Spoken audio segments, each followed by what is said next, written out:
Real Madrid yulduzi Arda Gülerga respekt, uning insoniylik xislati uchun ham unga bo'lgan hurmatim yanada oshdi va hozir sizlarga ham bu voqeani aytib beraman. Ehtimol Arda Gülerning muxlisi bo'lmasangiz ham unga bo'lgan simpatiyangiz yanada oshishi mumkin. Kanalimga obuna bo'lib qo'ying, shu kabi ajoyib videolar faqat menda va boshladik.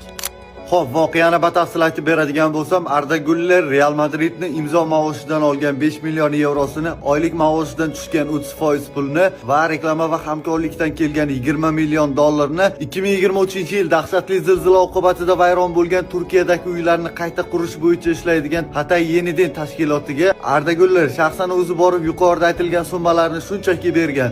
Hech qanday ommaviy axborot vositalariga e'lonlarsiz, ya'ni hech kimga xabar bermasdan ushbu ishni qilgan.